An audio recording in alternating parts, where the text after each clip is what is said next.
it's Lisa from Holly Bobs, and today I want to share with you how we survived with 2 children under 2 years of age.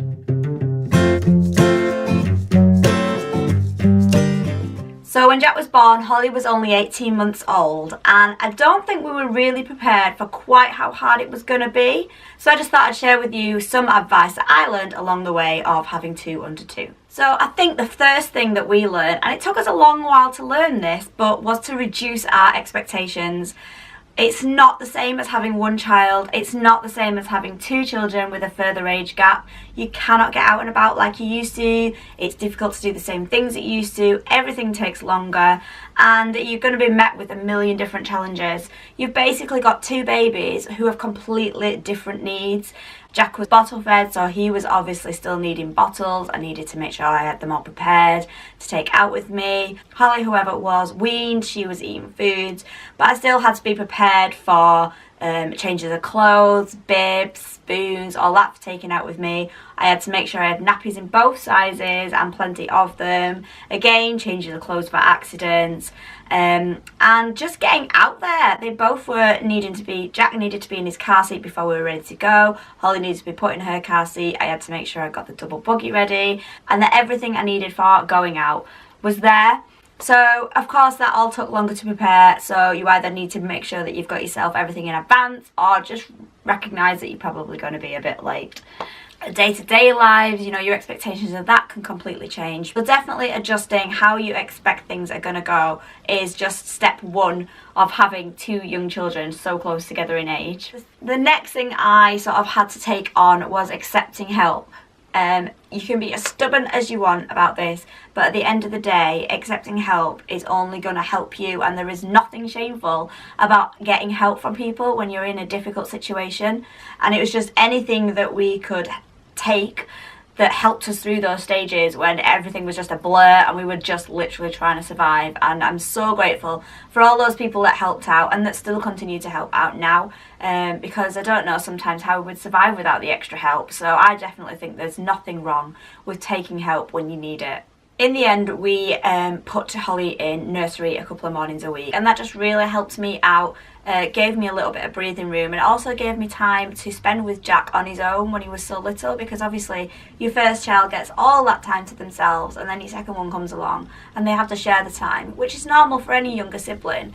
But when they're so close together as well, your oldest child is still really demanding, and you just don't have any time really to give to your youngest on their own. Something else that's really important is making sure as a couple you get to spend time yourselves together. So obviously if you've not got family support, this can be really hard. It's not easy just to find people who can drop everything and look after your children for you. So we did sort of take the plunge and find a babysitter. It's hard, especially if it's somebody you don't really know, to put your trust in that person.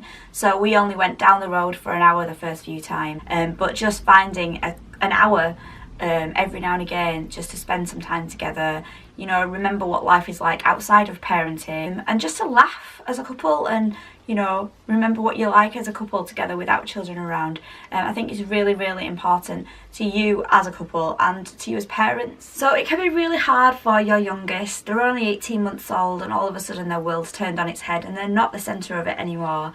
And I suppose they can feel resentful about that. We were fortunate Holly really didn't show those signs. We did sort of try to include her as much as we could in things. So when Jack was born, she was given a little present from him. She was given her own doll so she could sort of do what I did with Jack with her dolly. So we're just trying to encourage her as much as we could to join in. But as they were growing, it's just inevitable you're going to end up as a referee, because there were so many battles, and I remember them screaming at each other and me just sort of sat in a corner absolutely run ragged with it.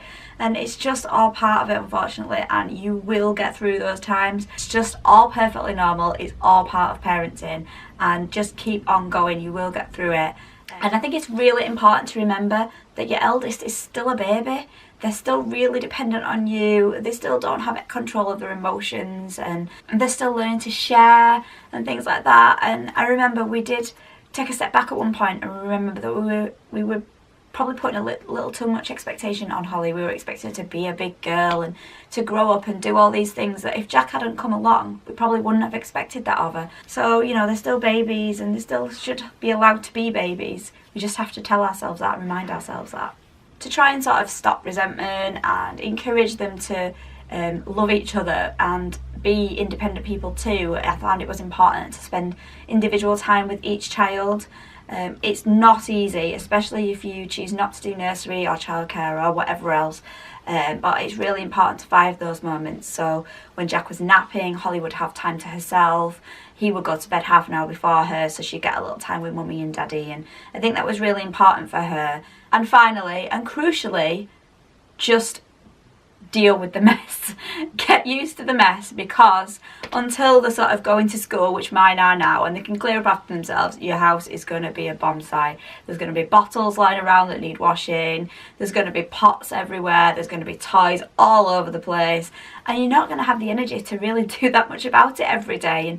And sometimes it'll feel like you really are just getting through the day and in survival mode for a couple of years probably, but you know, there is a light at the end of the tunnel, and you will sort of see that, and you'll get out of it, and you'll come to being back to a couple and a family, and you'll continue to go out and do things, and those days will sort of seem like such a long time ago. Thanks for watching. I hope this video has been a little bit helpful, and I hope you survive those months and years with 2 under 2. I did, so if I did, you can. I'll see you soon. Bye.